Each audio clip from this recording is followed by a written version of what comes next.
오늘 우리에게 주신 하나님 말씀은 요한복음 12장 1절로부터 8절까지의 말씀입니다. 유월절 여세전에 예수께서 베다니에 이르시니 이곳은 예수께서 죽은 자 가운데서 살리신 나사로가 있는 곳이라. 거기서 예수를 위하여 잔치할세 마르다는 일을 하고 나사로는 예수와 함께 앉은 자 중에 있더라. 마리아는 지극히 비싼 향유 곧 순전한 나드 한 근을 가져다가 예수의 발에 붓고 자기 머리털로 그의 발을 닦으니 향유 냄새가 집에 가득하더라.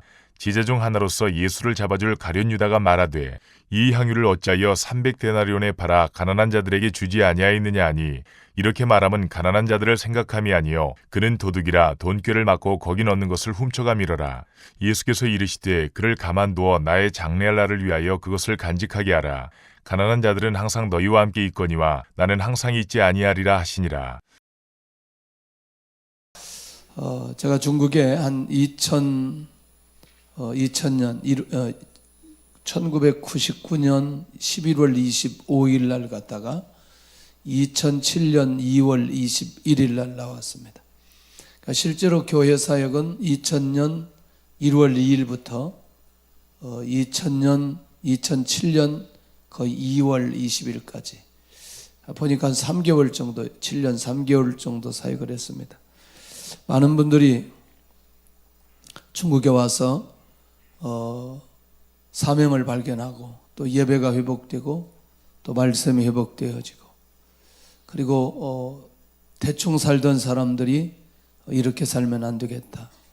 또 한국에서 신앙생활을 잘하는 분들이 중국에 좀 쉬러 와야 되겠다. 자녀들이 유학 가니까 덕분에 좀 쉬러 왔다가 제대로 걸려가지고 열심히 회복하고 그렇게 은혜 받고 돌아간 분들이 참 많이 있습니다.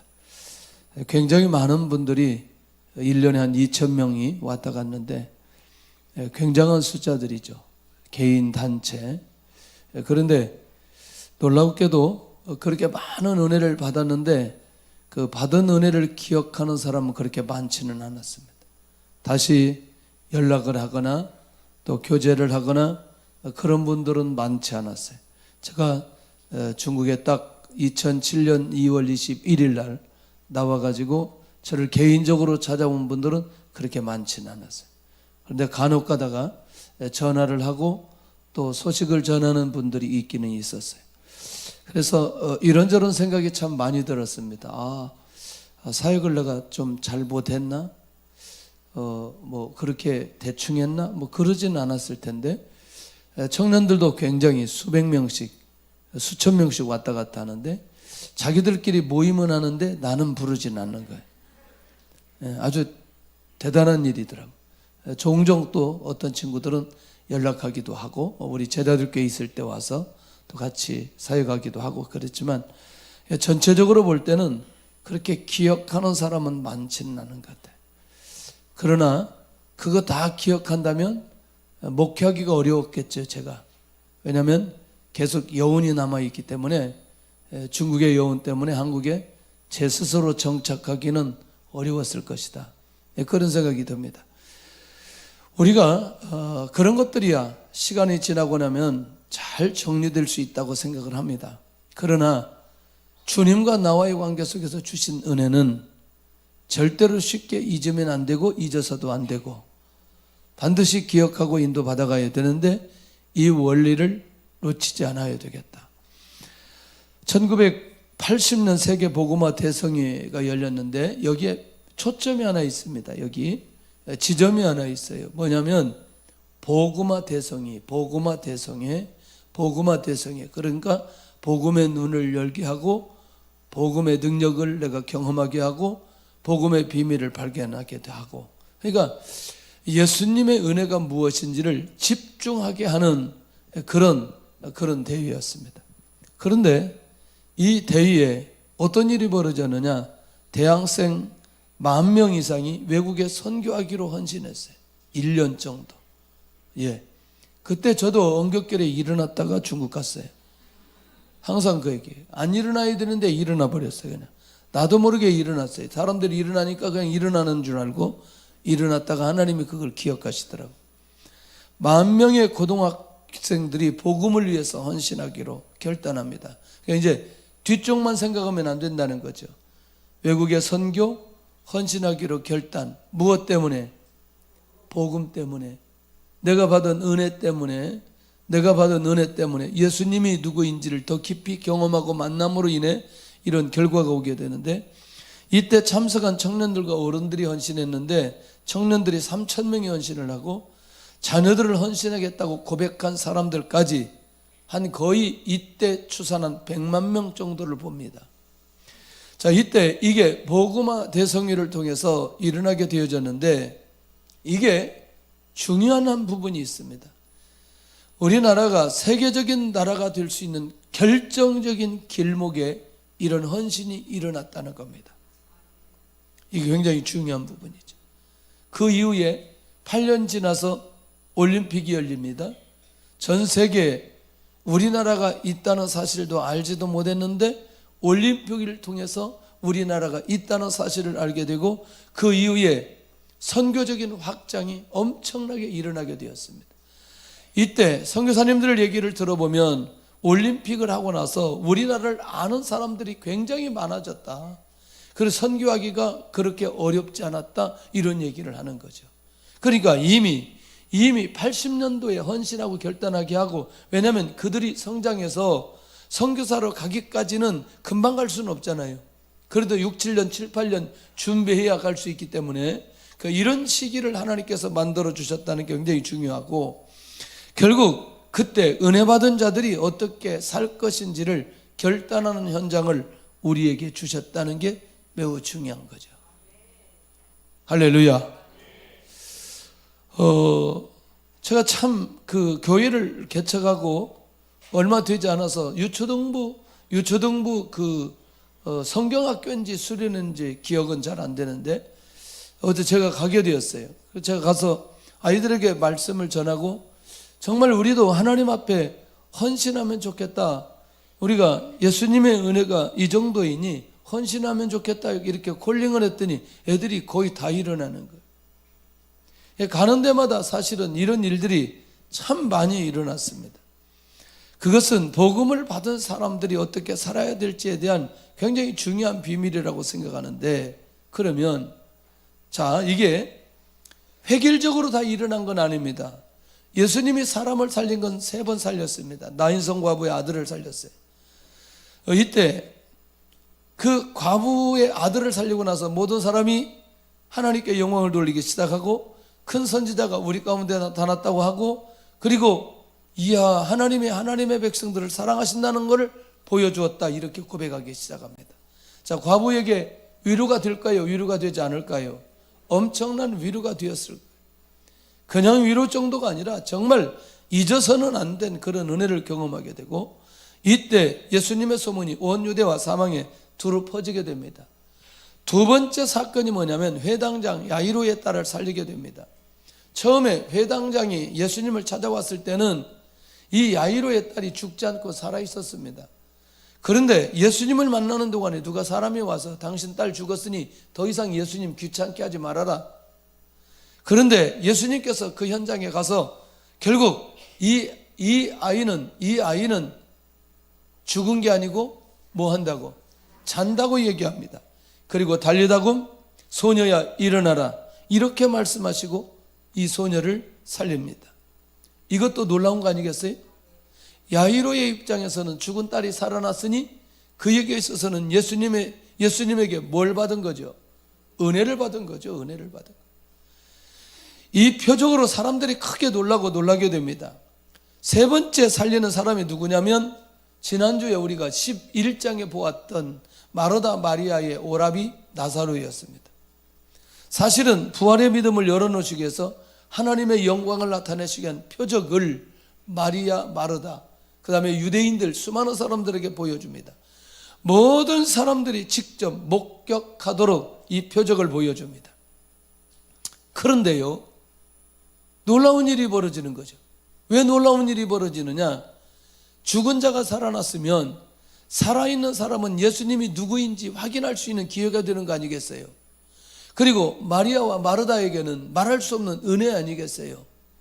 그런데 이때 예수님을 죽이기 위해서 모의를 시작하는 일이 벌어지는 거예요.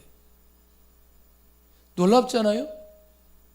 이거는 분명히 표적이고 기적이고 능력이고 기가 막힌 건데, 종교 지도자들은 예수님을 죽이려고 하는 모의가 시작됐다는 게 충격적이고, 그리고 마리아와 마르다는 그 예수님의 은혜를 잊지 않고 자기 인생 전체를 드리기 시작하는 거죠. 이게 정상적인 삶 아니겠어요? 자, 그런 면에서 이 기적을 보고도 은혜를 거절하는 사람들의 모습을 살펴볼 필요가 있다는 거죠. 결국 뭐냐? 이 표적, 이 기적, 이 능력, 이걸 보고 두려워하기 시작합니다. 왜? 모든 사람들이 이 사건 때문에 누구를 믿게 되니? 예수님을 믿게 되니. 로마 사람들이 와서 로마의 황제를 추종하고 따라야 되는데, 예수님 믿는 것 때문에 와서 땅과 민족을 빼앗아가는 것을 두려워한다? 와, 그러니까 결국 뭐냐면 예수님이 누구인지는 관심이 없어요.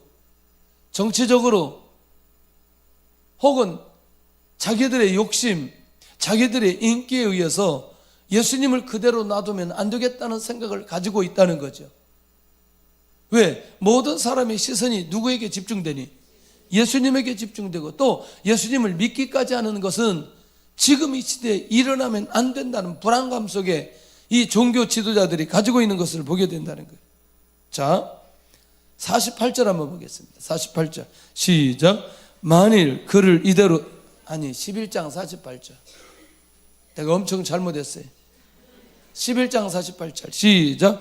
만일 그를 이대로 두면 모든 사람이 그를 믿을 것이요, 그리고 로마인들이 와서 우리 땅과 민족을 빼앗아가리라 하니.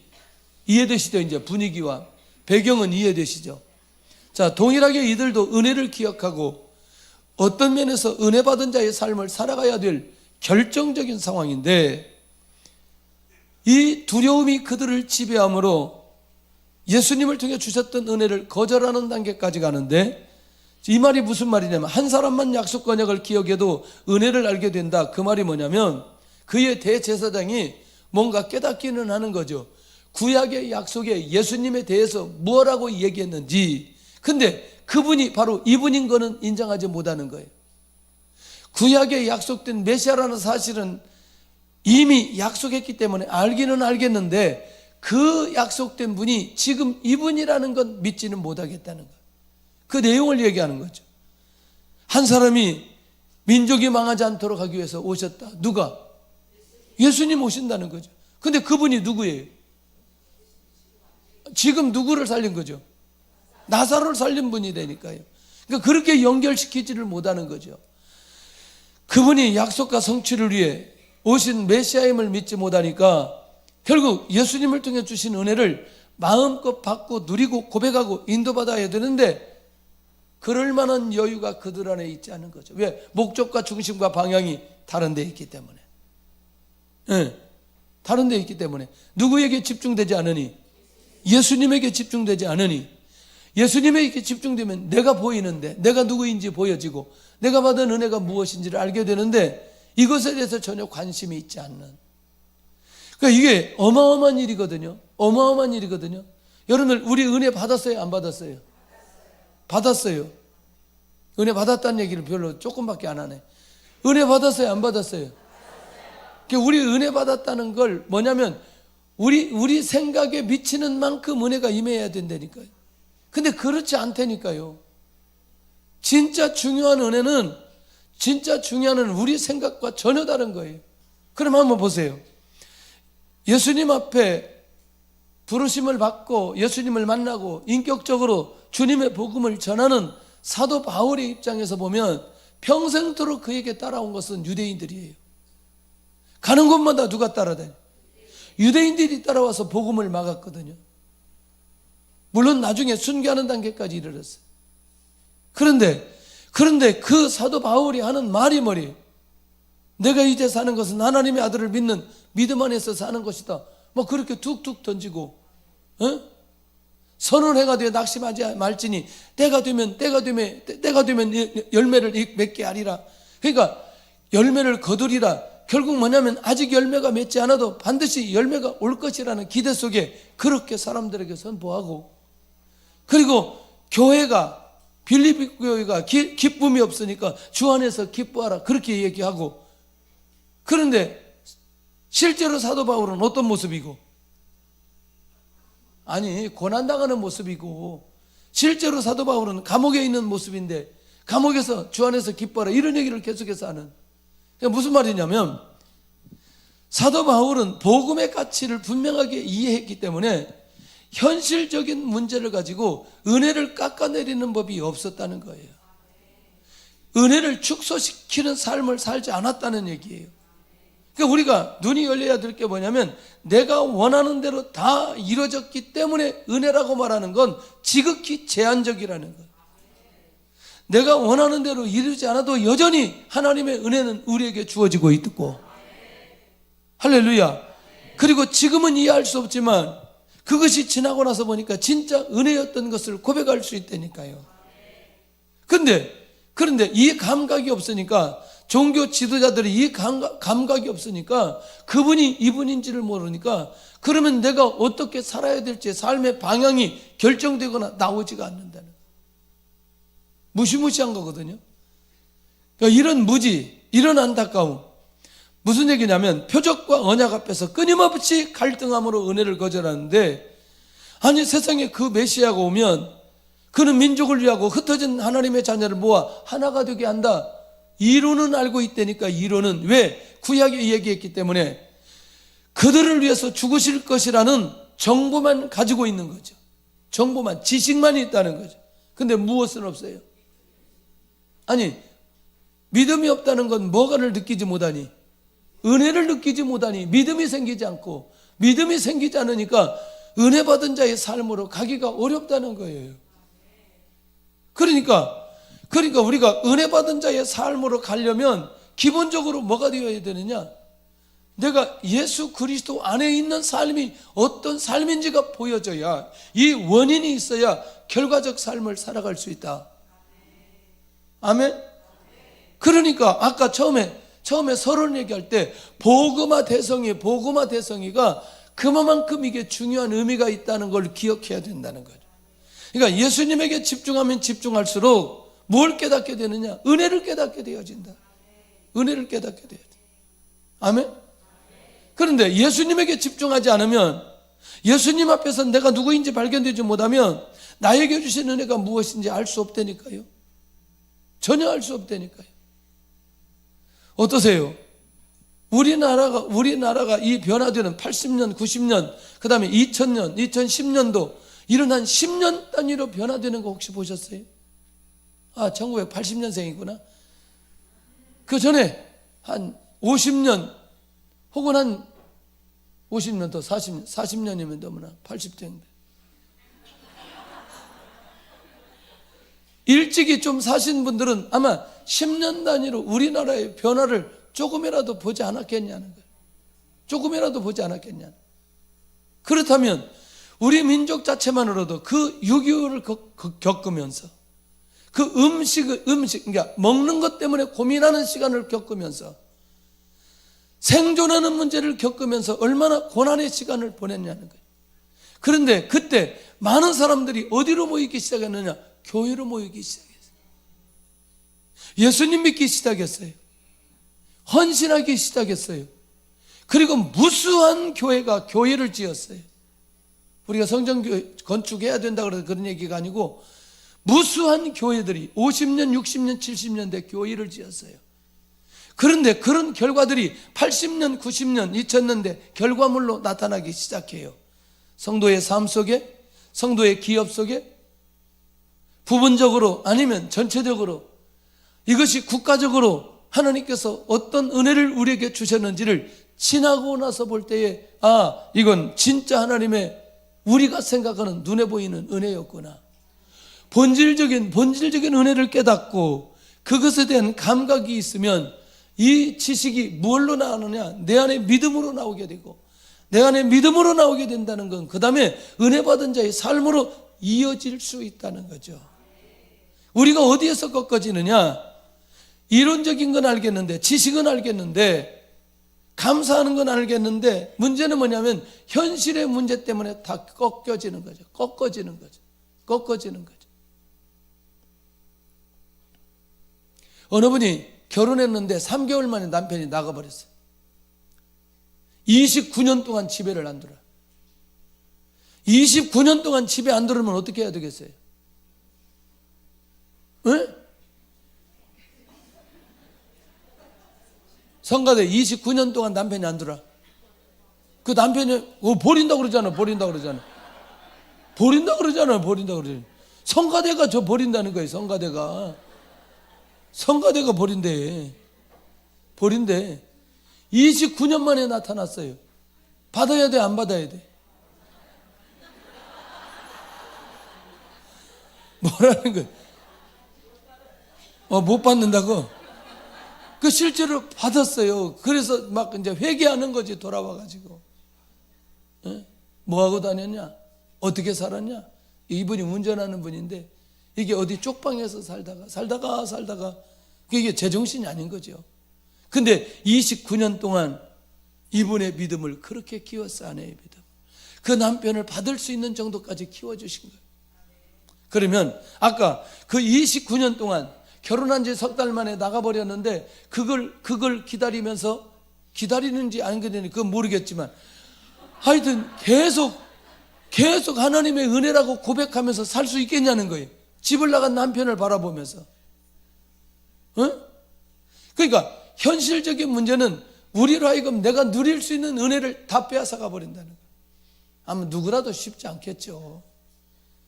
아니 결혼한 지 3개월 만에 남편이 나가버렸으니 무슨 생활대책을 아무것도 해주지 않고, 아니 누구라도 그걸 진짜 하나님의 은혜라고 생각하고 감사하면서 갈 수 있겠냐는 거죠.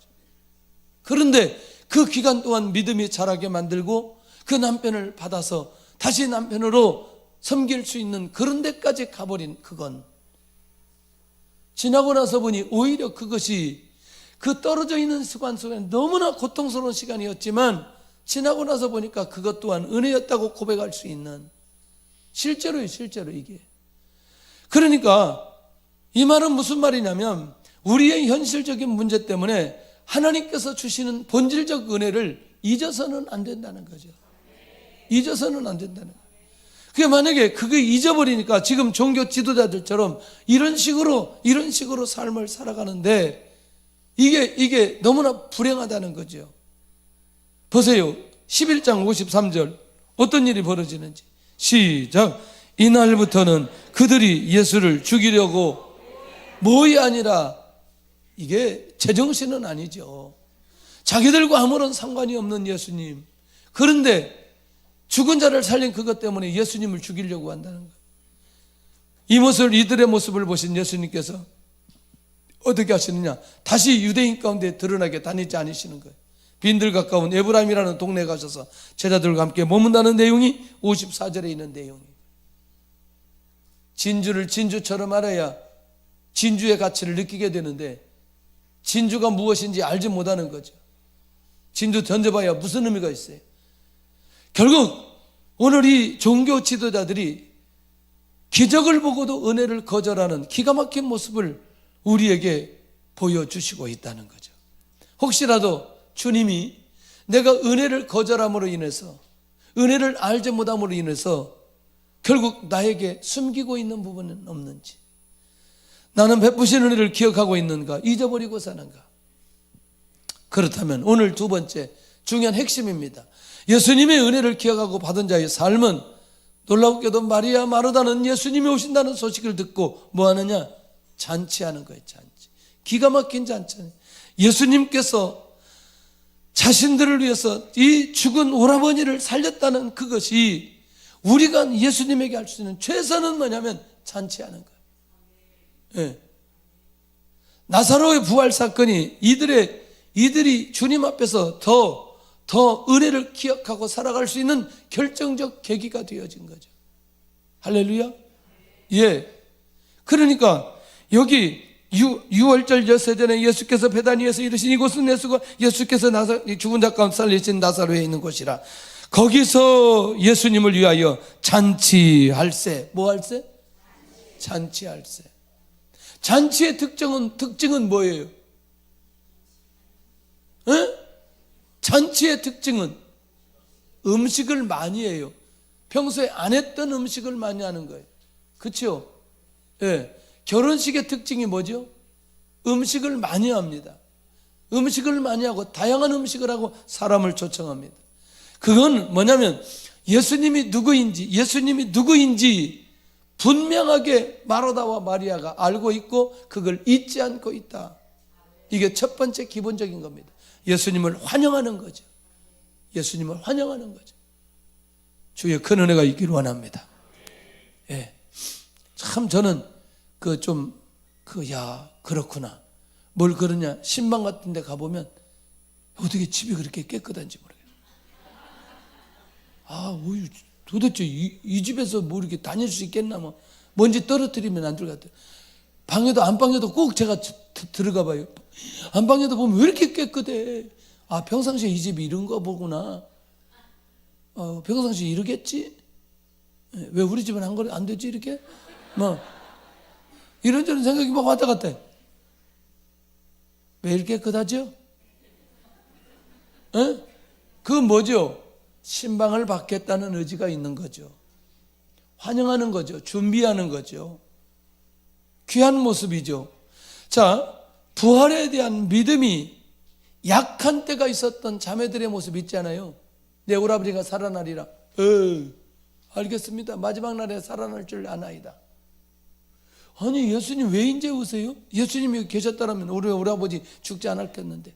이런 대답 동문서다. 이게 도대체 마리아 마르다가 그렇게 믿음이 좋다고 했는데 주님 앞에 보여주는 모습은 엉망이었단 말이에요. 그런데 나사로가 살아나고 나서 부활에 대한 확신이 그 안에 생기게 되었던 거죠. 주님을 이렇게 환영하고 함께 할 수 있는. 그래서 뭐 하느냐? 두 번째, 마리아는 지극히 비싼 향유 한 건을 주님의 발에 부어버리는 거죠. 예수님을 환영한다고 할 때는 예수님에 대한 마음이 열려졌을 때 환영할 수 있다. 맞아요, 안 맞아요? 예. 그러나 두 번째는 이건 조금 더 나아가야 됩니다. 지극히 비싼 향유 한 건을 주님의 발에 부어버립니다. 다른 데는 머리에 부었다고 합니다.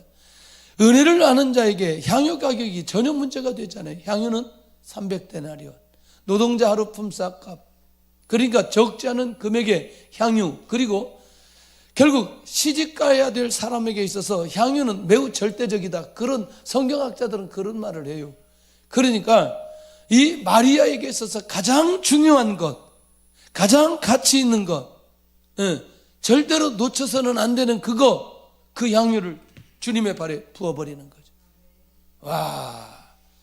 자신이 받은 은혜를 최선을 다해서 이 향유를 주님의 발에 붓는 것으로 고백하고 있는 거죠.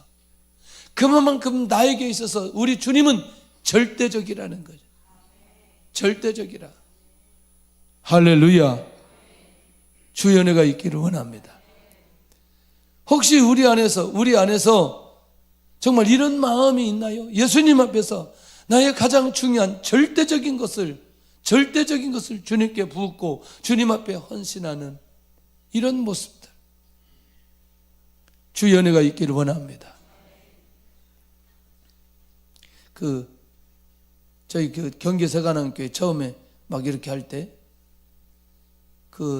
저희 딸이 건반을 이제 그때 샀어요. 진짜 어려울 때, 중국에 있을 때 한국에 다 와서 그때 아마 우리가 한 200만 원 주고 산 것 같아요. 직접 제가 낙원상가에 가서 사가지고 붙여가지고 중국까지 갔다가 다시 왔어요. 근데 교회를 개척한다는데 어떻게 할 거냐?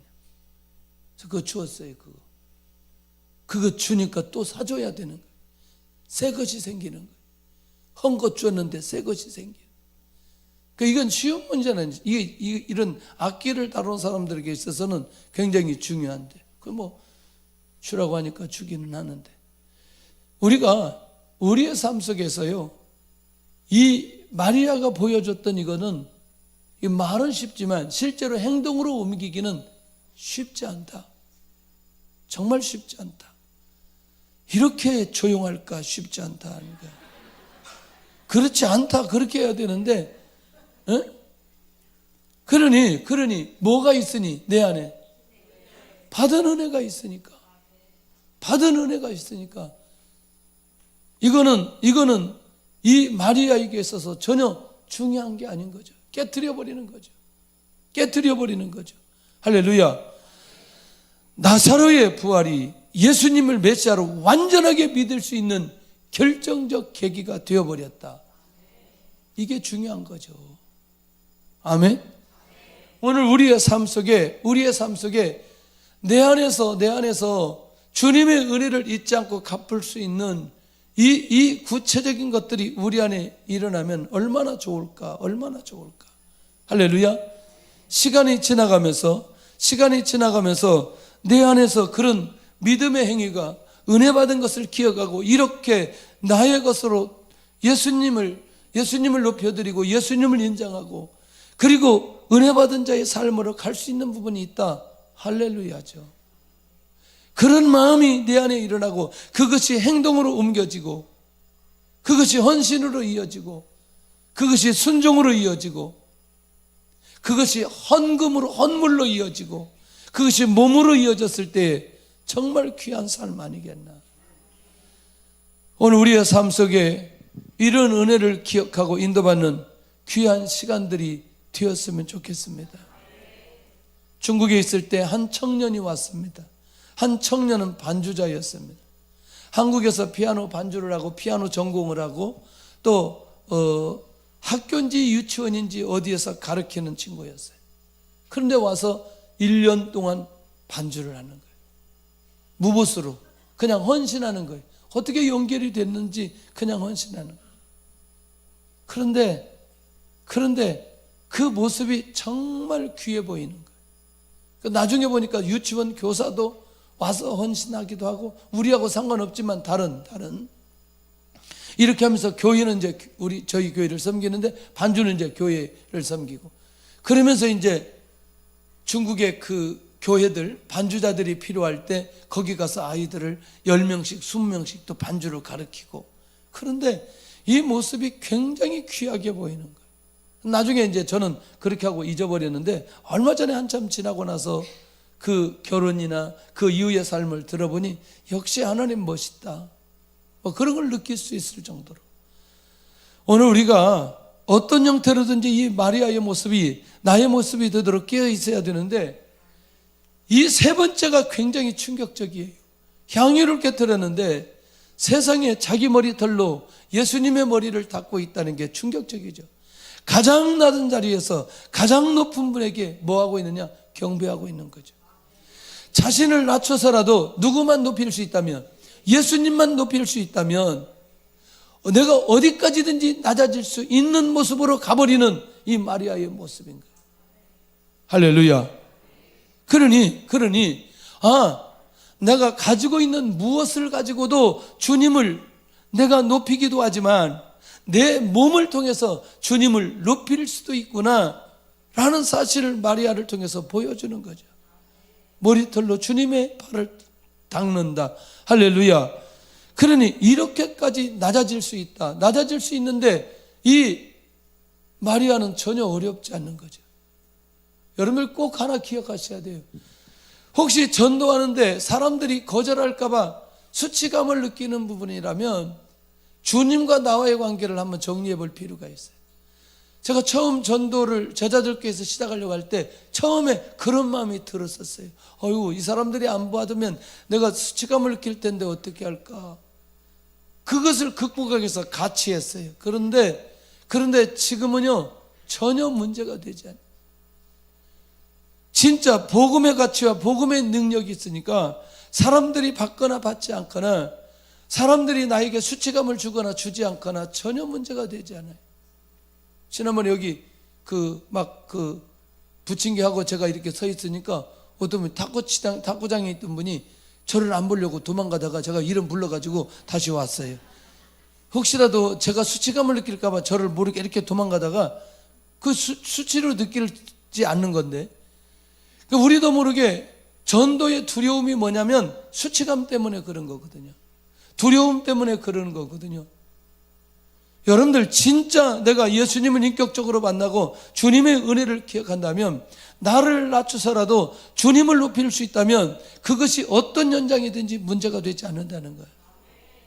할렐루야.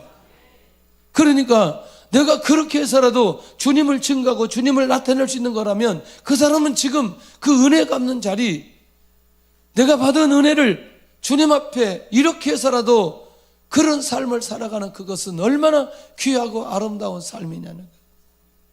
역시 교회 안에서도 마찬가지고 교회 밖에서도 마찬가지라는 거예요. 이런 감각들이 우리 안에 살아날 수 있기를 원합니다. 살아날 수 있기를 원합니다. 이제 우리 정부와 연결해서 하는 위기관리 재단이 있습니다. 위기관리 재단 제가 이제 위원인데 어제 그 사무총장이 금요일 날 와가지고 같이 대화를 이렇게 나누는 중에 우리가 이거 했으면 앞으로 이런 일을 좀 해보자. 그랬더니 너무나 귀하게 생각하는, 너무나 귀하게. 아니 저쪽에 서울에 있는 교회만 달려가지 말고 실제로 위기관리 있는 이 팀에서 그렇게 달려가야 되지 않겠냐. 그것이 국내외든 어디든지 가야 될 필요 있다. 굉장히 그걸 잘 받고 아마 그런 계획을 세울 거라고 생각하는데, 우리가 우리의 몸을 낮춰서 주님을 높일 수 있는 것들이 굉장히 많이 있다. 너무나 많이 있다. 이렇게 해서라도 주님의 은혜를 갚는 이 모습, 그러니까 주님 앞에서 자신의 모습은 중요하지 않는 거죠. 맞아요, 안 맞아요? 그러니까 내가 이 머리로 주님의 발을 씻겨도 이 주님이 누군데, 하나님이신데, 이분이 누군데, 구약에 약속된 메시아인데, 내가 이렇게 하는 건 아무것도 아니다. 나는 아무것도 아니라는 게 이 마리아의 중심이 있었기 때문에 이게 가능하다. 네 번째가 충격적입니다. 주변 사람들의 공격에도 수치심을 느끼지 않고 흔들리지 않는다. 그 말이 무슨 말이냐면, 가룟 유다가 이렇게 얘기합니다. 왜 이거 팔아가지고 300데나리온 되는데 가난한 사람들을 좀 구제하지, 이거 왜 예수님에게 부어서 허비하느냐, 그 얘기거든요. 그러면 지금 마리아는 헌신했는데 그 헌신을 제대로 보지 못한 사람이 있다는 거죠. 누가? 가룟 유다가. 그러면 여기서 수치감을 느끼고 후회를 하고 뭔가 위축돼야 되는데 이 마리아가 그러지 않는다는 거예요. 사람들이 무슨 말을 하든, 이 가룟 유다가 무슨 말을 하든 내가 주님을 향한 내 중심이 흔들리지 않고 있으니 내가 이 향유를 깨뜨리고, 성가대 졸지 말고, 이 자기 자신을 낮춰서라도 이렇게 고백할 수 있는 이거 얼마나 중요한지. 할렐루야. 그러니 유다에게는 300데나리온이 아깝고, 맞잖아요. 이 사람은 돈밖에 모르니까 300데나리온이 아깝지만 이 마리아에게는 이 돈으로 환산할 수 없는 것이고, 그러니 자기 몸으로 이렇게 하는 이 부분에, 그리고 그 사람이 그렇게 말을 하는 그것 또한 전혀 중요하지 않다는 거예요. 할렐루야. 할렐루야. 제가 이 유명한 분들, 좀 한국의 스피커들을 좀 몇 분들을 이렇게 교제를 해보니까 공통점이 있더군요. 공통점. 뭔지 모르시죠? 공통점. 수도 없이 반복한다는 거예요. 똑같은 걸. 근데 전혀 눈 하나 깜짝 안 하고 어제 했는데 오늘 또 같은 말을 또 하는 거예요. 나는 너무나 신기하더라고요. 근데 그분들 모두 다 같은 얘기를 하는 거예요. 같은 얘기를. 한 번 듣는다고 변하냐? 그렇게 해요. 전혀. 제가 오죽하면 이제 그렇게 하도 반복하는, 제가 듣기란 100번 들은 걸 그걸 가지고 내가 그랬어요. 그 목사님한테, 목사님에 관한 설교를 내가 하면 목사님보다 더 잘할 것 같다고, 그 정도 내가 많이 들었다고. 그랬더니 뭐라고 말씀하시냐면 그렇게 얘기하는 거죠. 이게 한 번 들었다고 사람이 변하느냐? 역시 어디 가든지 동일하게 처음부터 다시 시작해요. 새로 하는 것처럼. 신기해요, 신기해.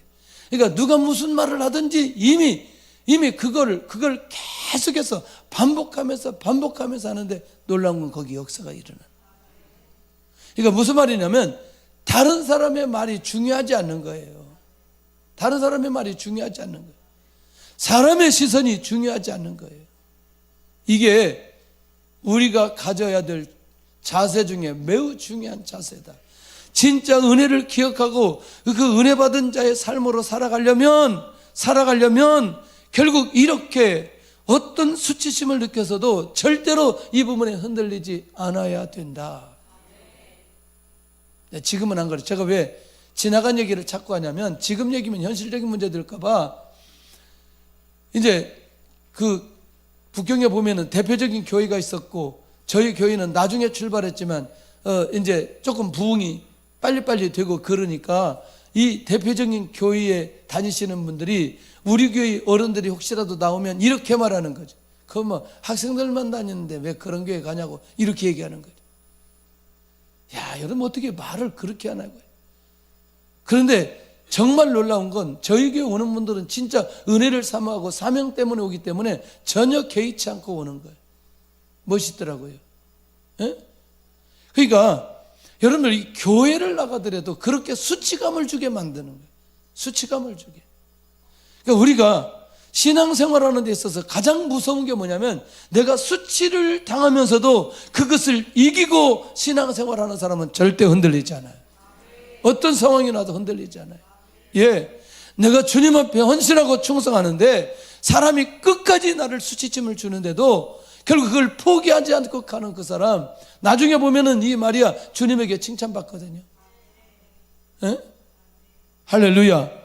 그러니 이 단계를 초월해버리는 그런 믿음의 역사가 일어날 수 있기를 원합니다.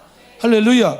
주님을 향한 자세가 무너져 있고 제대로 믿지 않은 유다의 언행, 그렇지만 그것을 초월해버린 마리아의 모습, 결국 이것은 주님의 장래할 날을 위해 준비하는 믿음의 사람 마리아의 헌신이라는, 이미 주님의 부활을 믿고 주님의 장래를 준비한 마리아, 결국 자신이 연약했던 믿음이 나사로를 살리신 사건 때문에 완전히 성장해버린 거예요. 완전히 변화된 거죠. 저희 교회의 특징은 앉아서 은혜 받는 교회는 아닙니다. 그래서 조금 힘들 수 있어요. 말씀을 받으면 변화가 일어나야 되고, 말씀을 받으면 열매가 있어야 되고, 말씀을 받으면 행동으로 옮겨야 된다는 거예요. 이론이 아니라는 거죠. 신앙은 뭔가 내 삶 속에 역동적인 부분들이 일어나 하나님의 뜻을 이룰 수 있는 부분까지 가야 된다는 거죠. 그런 신앙생활 하자는 거죠. 살아있는 신앙생활 하자는 거죠. 할렐루야. 그것을 주님께서 기뻐하시고 그것이 은혜 받은 자의 삶이기 때문에, 그래서 기도할 수 있을 때 기도하는 건 너무너무 좋다는 거예요. 기가 막힌 게, 금요일 날 그런 얘기 했어요. 지난주에 명절이었어요. 명절. 그러니까 명절이니까, 명절 후유증이니까 이게 참 예배가 회복되기가 그래요. 오늘은 명절 전날이니까 기도가 그렇고, 오늘은 명절날이니까 그렇고, 오늘 명절은 다음 날이니까 쉬어야 되고, 뭔가 이유가, 명절이니까 뭐 여행도 가야 되고, 어떤 분은 전화도 안 받아요. 왜냐면 보니까 여행 중에 있어요. 여행 중에 있어도 전화 받으면 될 거 아니에요. 전화 안 받아. 네. 자, 이제 이렇게 한 번씩 갔다 오잖아요. 지난 금요일 날 어땠어요? 날씨가 너무너무 추워. 지난번에 명절 때문에 좀 약간 쉬었는데, 날씨가 추우니까 아예 더 쉬어보자. 이게 한 번 이유가 있으면 계속해서 이유가 있는 거죠. 왜 이렇게 조용할까? 예배 드릴 때, 기도해야 될 때 행동으로 이걸 옮기는 순간에 지금 내 안에 있는 이 모든 것들이 다 무너지고 새롭게 시작할 수 있다? 할렐루야. 제가 지금 이렇게 매일 밤 아침 저녁을 예배 드릴 수 있는 건 오후부터 저녁이 하루가 시작되는 거예요. 하루가 시작되는 거예요. 운동을 하든 목욕탕에 가든 오후에 1시간은 반드시 해요. 근데 여러분들 이 운동하러 가려면 이렇게 날씨 추운 날 쉬울 것 같아요?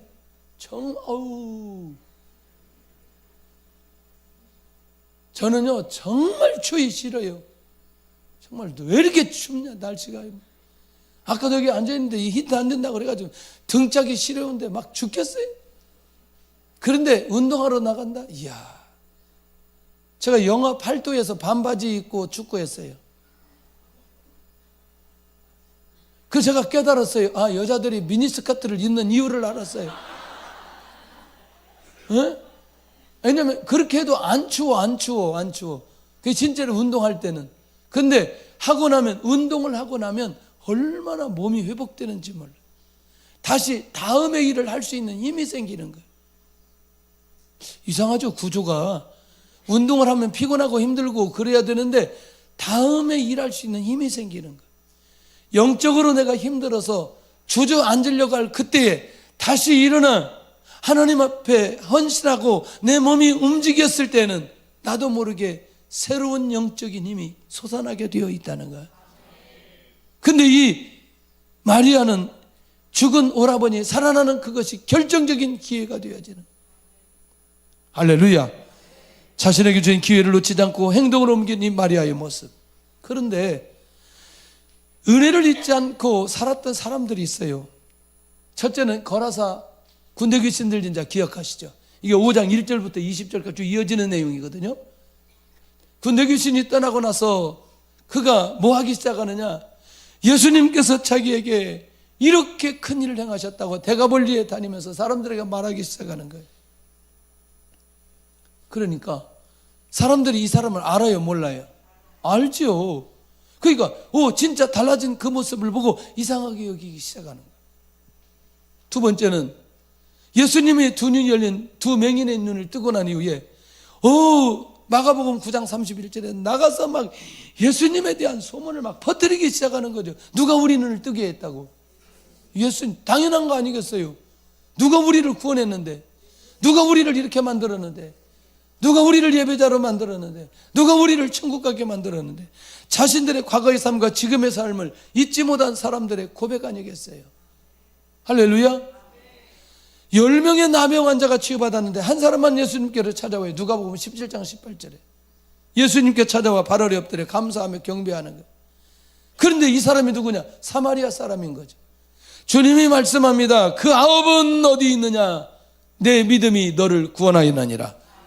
이렇게 말씀하신 한 사람 찾아왔어요. 그러니까 뭔가 은혜를 받으면 사람들이 말을 해야 돼요. 제가 담이 와가지고요, 진짜 너무나 고생을 많이 했어요. 몇 달 동안.